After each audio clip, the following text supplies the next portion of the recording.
Welcome to the Think Big series brought to you by PSG. I'm Alishia Seckam. As you know by now, the Think Big series is a collection of dialogues with leading speakers, which aims to bring its audiences independent insights that help them formulate their own opinions on some of our country's most pressing issues. In the spotlight today, imagining a future without corruption. Possible in our lifetime? Well, the Right Honourable Lord Peter Hain of Neath has been pretty vocal about his ideas to getting there. He may have served in the governments of Tony Blair and Gordon Brown for 12 years, 7 in cabinet. He may have been introduced to the House of Lords in 2015, but he's a born and bred South African and anti-apartheid activist too. And in December 2015, South Africa awarded him the O.R. Tambo National Award in Silver for his excellent contribution to the freedom struggle. He currently stands as Vice President of Action for Southern Africa, and he joins us today. So, Peter, thanks so much for your time. You've been telling South Africans to rise up. In fact, you've said there needs to be a popular uprising to shake the core of the political establishment and for people to stand up against corruption. Whereabout on the path to that point do you think South Africans are? In a bad way. It's becoming a failed state. I noticed this on a visit very recently, that things don't work, the power cuts, the water cuts, the service delivery locally. All this is a sign of a state that is actually failing. And unless it's stopped, unless the corrupt politicians and the incompetent officials are rooted out, this slide will just continue. And I sense with South Africans of all colors, of all ages, of all backgrounds, of all religions, a sense of hopelessness, that there's nothing they could do about it. And my message the other week to Kingswood College in Makanda in Grahamstown, where I was speaking about the Neil Agate Memorial Lecture. He was, of course, an anti-apartheid activist killed in police detention in 1982. I was just saying there is something you can do. And when I say rise up, I don't mean some kind of insurrection, a lawless uprising. I do mean people standing up and saying, no, we won't pay the bribes. We won't take part in this corrupt gravy train. Because however small it is, it all adds up into something big. And I'm glad you bring that point of clarity there, because we've seen the effects of the KZN uprisings, many still trying to recover from that. We've seen the fear that was triggered by the EFF's call for a national shutdown just recently as well. And many would say, is this not a dangerous proposition you're putting on the table, calling for a rising up? No, what I'm saying is, when people tell me there's nothing they can do, I think they're wrong. You can refuse to pay the bribe, pay the money to the police officer who stops you somewhere on a spurious traffic offense and then wants money to let you go. You just say no. Yeah. Businesses, and I think business is a center stage here. Businesses can say to local government, to provincial government, to national government, to the politicians, the ministers, whatever position they might be in, the director generals, the officials, no, we're not going to pay to get this contract. Maybe that means you don't get the contract, and that's tough on your business, and there could be job implications. And all of that is obviously to be weighed. But unless you say no, this will just continue. If businesses say we won't pay the backhanders, then the corrupt politicians won't get the money upon which they have been depending, and you can start to turn this around. Yeah. So my message was, and I say this as somebody who comes into the country, loves the country, but is, because of the anti-apartheid struggle, and I was exiled with my parents in 1966 when I was a teenager, sees South Africa from both the outside, but also feels a bit inside too. And that's my frank advice. And a lot of the people I respect in the country, of all races and all backgrounds, have said to me, well, we think you're right. And I don't say it's easy to do. Obviously, these decisions are difficult, but unless you actually take the tough decisions and maybe make sacrifices in the short term, you aren't going to change anything. Absolutely. And, it's interesting that you say that, or you highlight the fact that you do live outside of the country. So before we take this conversation any further, Peter, and drill into, some of the levers that can be pulled here, what do you say to your critics who say it's easy to advocate for all of this when you're sitting in the UK, that it's easy to live in one country and lecture another on what it should be doing, but that you're out of touch with what's happening on the ground? Well, I'm pretty closely in touch. People don't have to listen to me. I may be wrong, I may be right, but all I can offer is my honest advice. And I've had a motto throughout my political life that you try to tell it straight. Sometimes politicians duck and weave, and sometimes you have to navigate difficult terrain, especially if you're a government minister in Britain, for example. But I think it's also always important to try and tell it straight, and that's what I've done. Do you think we have a credible opposition, in South Africa to topple or at least shock the ruling party as a way to turn the tide? And I go to that, Peter, because coalitions have proven that that's not the most effective way of politicking. And any new force that emerges in South African politics shows how just how hard it is to break into things. It is always hard to break into an existing political system. That's true in Britain as well. We've had a basic two-party, Conservative and Labour, I'm a Labour politician, party system now for well over a century. And occasionally other forces, for example, the Liberal Democrats are the third party, make an advance, but usually the two-party system reasserts itself. What is going for South Africa, along with a lot of other things that distinguish the country, for example, from Zimbabwe, which is a failed state, is there is an independent opposition. There is an independent judiciary, mostly. There is an independent media, brave journalists who investigate and face enormous intimidation and threats. So, and the parties, however, and I don't give any advice on what people should vote. That's not for me to do, despite my background. And I've been very absolutely straight up about that. You do need a credible opposition. Having been in government myself, you have to fear the smell of defeat as a governing party to keep you true. And unfortunately, the ANC, with which I've been associated historically for half a century in the anti-apartheid struggle, has betrayed the legacy of Mandela and Tambo and Sisulu and Kathrada and all of those giants. And it needs to be held to account, and it needs to know that if it carries on with its corruption and it carries on with its cronyism and the incompetence, because the incompetence of people doing jobs for which they're simply not qualified, whether it's in Eskom or whether it's in the water system or Transnet or South African Airways, whatever it might be, what these people are doing is bankrupting the country, and that can't continue. But I do think that it's important that vigorous oppositions assert themselves in order to challenge the existing party. And I wouldn't rule out coalitions, because some of them have not been very attractive and worked very well. Doesn't mean to say that parties of goodwill can't work together in the national interest, because I think that may well have to happen after the next election, but we'll see. Peter, there's another side of the coin to consider here, though, and it's very hard to ignore, right? The voter apathy that's come hand in hand with the frustration. Does that worry you? And how do we start to get people more involved? It does worry me. It's a worldwide phenomenon. It's true in Britain, especially amongst young people. The turnout is very low in the UK at elections from young people, and yet it's their future. If you look at the climate emergency, my generation has betrayed the youth of the future by handing over a planet that is burning. And yet people don't vote because they don't have enough faith. You know, I do always say to people that Nelson Mandela and his fellow leadership giants spent the best years of their life in prison to get the vote.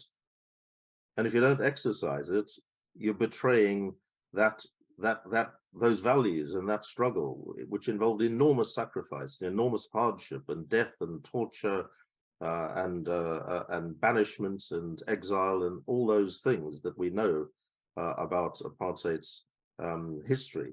And to lose the vote and not to use the vote is, I think, a betrayal of that tradition. I'll make one other point, and this came up again in questions and answers a few weeks ago. People said to me, I don't feel like voting. I just can't vote for anybody. And I said to them in reply, if you do that, all you're doing is depressing the turnout. Mm-hmm. You don't necessarily change anything. You don't necessarily change the distribution, the different proportions of votes that each of the parties get. What you do is you just lower the total, but you could even keep the percentages the same. So be careful what you wish for. So given that context, Peter, and what we're dealing with right now, how much of the answer, realistically speaking, comes with the 2024 elections as you see it? And I guess I'm asking for a bit of a projection view from you. I mean, how do you think things are going to play out politically in 2024 and leading up to that, based on your history in politics? Look, I'm not an expert, Alishia, and I think people may think, well, what right has he got to make projections like this? But since you've asked me the question, people tell me that it's likely that there will be no overall majority for the governing party. Now, exactly how that works out, what percentages are involved, is up to the voters of South Africa. But I do think the country's at a turning point, and I do think people have got to be decisive. And this is where, in the end, the average citizen has some power.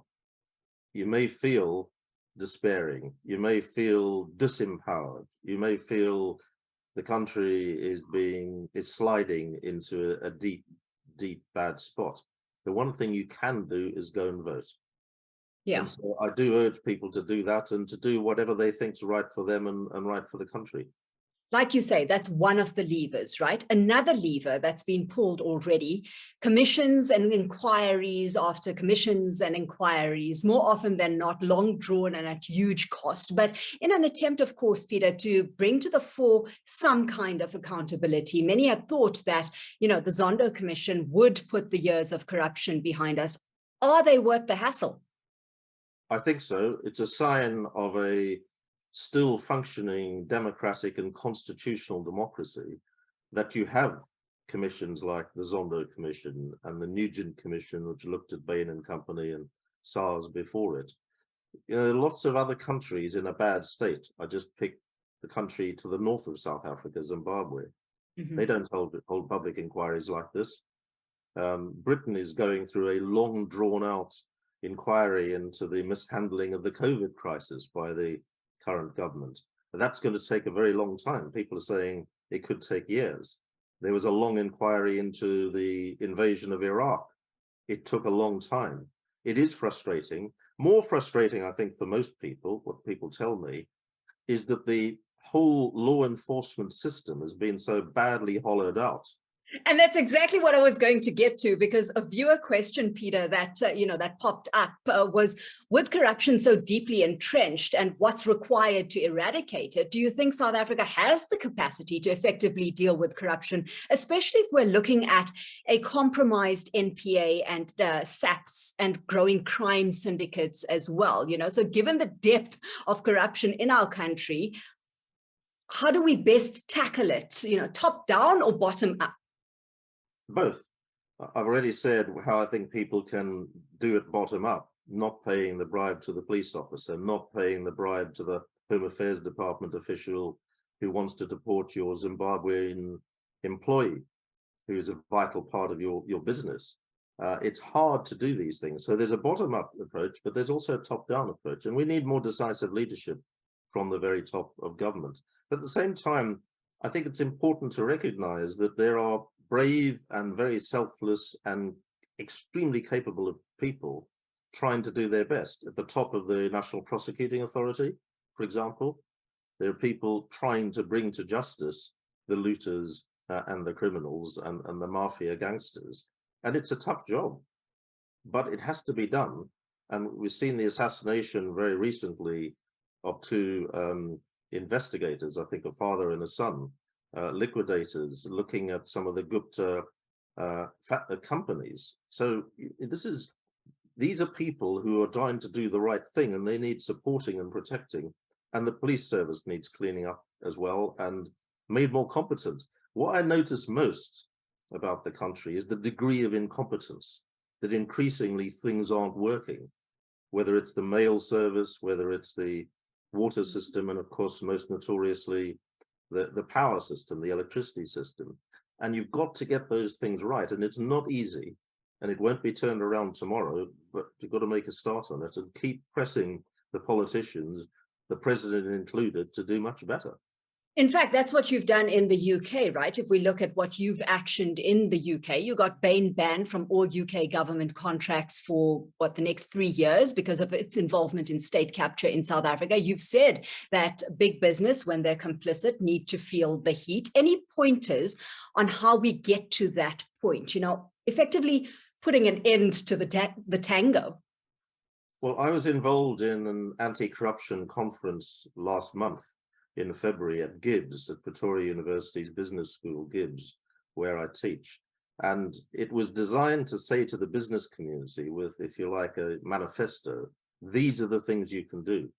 And we agreed, it was about 300 people, mostly from the business sector, agreed that these action points need to be taken forward by the business community. And my message to the business community is, this is a time to really get up and assert yourselves. Most businesses and most business leaders don't really like entering the political world, and I understand that. But things are so serious in the country that unless they do, I don't mean standing for parliament or necessarily getting involved in the nitty-gritty of politics themselves, but saying to business, saying to government, you have to change, saying to the politicians, we won't pay the backhanders, being very clear about that, and saying to business organizations, these are the standards we expect from top to bottom in our own companies. So there are all things we can each do. And I think it's got to the point where the system has been so, as failing everybody, that people have got to assert themselves as they did in the anti-apartheid struggle decades ago. Yeah.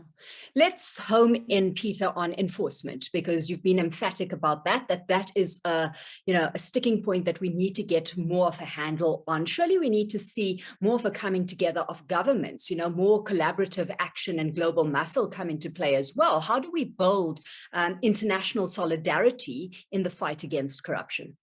This is very important, and it's something that I have spoken about and argued for, which is that governments, including the British government, which says it's anti-corruption, says it's anti-money laundering, and has quite tough legislation to that effect, but actually a lot of the Gupta money moved through London, as it did through Dubai and Hong Kong and other financial centers of the world. Until governments start walking the walk and not just talking the talk, you're not going to be able to stop this. Can I just add one other thing? I've been pretty critical about what's been going on, but what I'm also very struck by is the enormous energy that there is in South Africa. I mentioned that I teach at Pretoria University's Business School, Gibbs. When I teach those students, MBA students, young executives wanting to do better in their companies, I'm really impressed by the talent. Everybody is bright. Everybody is, there's enormous talent in this country.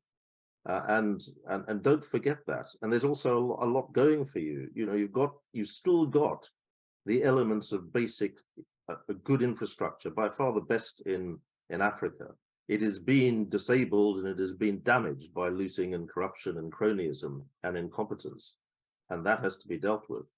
In fact, we've seen it in South Africa's banking system, right? The financial arena, because we were once lauded for, having the most robust financial institutional capacity globally. And, recently we've seen banks fail abysmally in their duty to prevent, detect, report financial irregularities and suspected financial crime, and this including money laundering on a vast scale that saw billions of looted rand flow through digital pipelines. Does South Africa being grey listed, Peter, force us to get our house in order to the extent that it can be? Well, yes, and it's like, being downgraded in the credit ratings. Yes, it does, but this keeps happening to the country, and it doesn't seem there's an urgency to do anything about it from the top of government. And you're right that the financial system of regulation in South Africa, despite state capture and despite the looting and the money laundering, has been one of the best in the world. You escaped the international global banking crisis, the credit crunch of 2008, when Britain was massively damaged by it. So was America, so was most European states. South Africa was affected in the sense that it's part of the global economy, and therefore it got damaged by the failures in Britain and other countries, but its own banking system was much more robust than Britain's was, for example. So, I think a lot of credit is due for that, and it's another one of the things that is a good part of South Africa. And remember, until President Zuma came along and all that's followed, South Africa was regarded as the 5th best country in the world in which to do business. So it's still possible to climb back up to that height if everybody's determined to do it. And I hope that will happen. So bottom line, Peter, while bribery and corruption may have been institutionalized under Zuma, it's still happening now. Events like the Phala Phala scandal emerging, Andre de Ruyter's swift exit after his interview exposing alleged corruption, running into trillions at Eskom, South Africa being grey-listed as well. The question is a corruption-free South Africa possible in our lifetime? You're saying yes. I think it's possible if everybody makes an absolutely determined push from the bottom of the society to the top to eradicate it. It's very hard, but it's very hard to do, but it is doable because this country's got so much talent and so much energy and so much going for it that you can do it if you really want to, but you've got to be prepared to want to and to make the sacrifices that were made in the anti-apartheid struggle. It wasn't just the leaders who won that battle. It was ordinary citizens who rose up. And in a sense, that's what's got to happen now to get rid of corruption and the looting and reestablish the country as a model for the rest of the world that everybody admires, as was the case under Nelson Mandela, but sadly is no longer so. Yeah. And if we reap success there, how quickly do you see this turning the taps on confidence and a release of capital into the South African economy? It depends how quickly and how determinedly it's done from every sector, the business sector, the educational sector, and above all, the government sector. It really depends on whether there is the determination to do it. And, you cannot rely on politicians at the top to do this. They become like addicts to putting their hands in the till. And it's, once you're an addict, it's very hard to wean yourself off it. So these politicians have got to be given a kicking, both in the voting booths and also in other ways by refusing to pay them if they want a backhander to give you something you're aiming for. Yeah. Well, Peter, thanks so much for your time today, for joining us on the Think Big series. It's been a pleasure catching up. And to our audience, remember that this webinar is now available via podcast. So keep the conversation going. The social media campaign is #ThinkBigPSG. The series is free, it's shareable, it's open to anyone interested, whether you're a PSG client or not. And as always, we welcome your feedback. So communicate with us and look out for the next speaker in the Think Big series.